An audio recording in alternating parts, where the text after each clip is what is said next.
difficult question, and it works on two levels. One is what I think in terms of science, the science agenda, and then more generally in the political and wider social sphere. And the wider sphere first, because I think it's probably easier to answer. I want to see environmental concerns in the widest sense come at the heart of policies and processes. I want to see a fairer society which also enables individual empowerment. This has been central to my political opinions throughout my career and my life. We must get a grip on global warming. A number of issues we need to get a grip on. Global warming, what's been called the sixth extinction, which is the great extinction of species at the moment, population growth, and these environmental concerns. And I think there's going to be an economic storm coming. We have to weather that without descending into conflict and reach of, and this is very topical, so we're talking just post-Brexit, with cooperation, integration, and adjust ourselves to a low growth environment, because I think it's inevitable.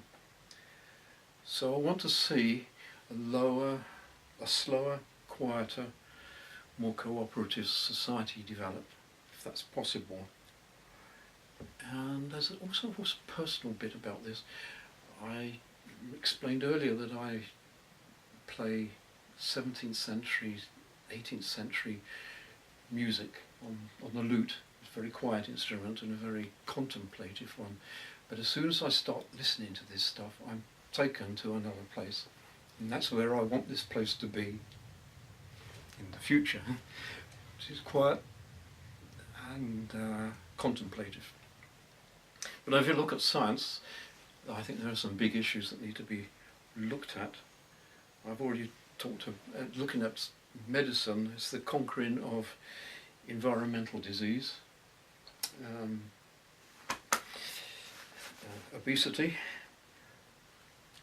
so these elimination of these modern diseases, and overcoming drug resistance, because I think there's a big crunch coming on drug resistance, and that's going to hurt.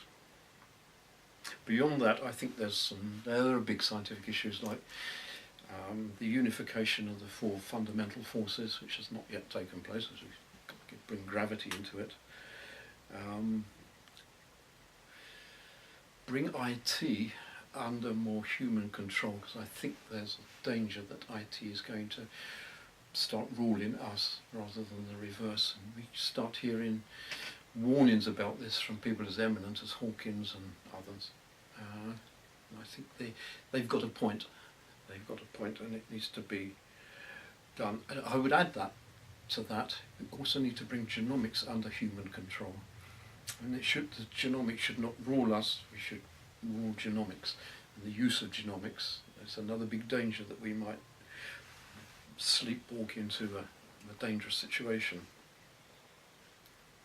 I think that probably sums it up.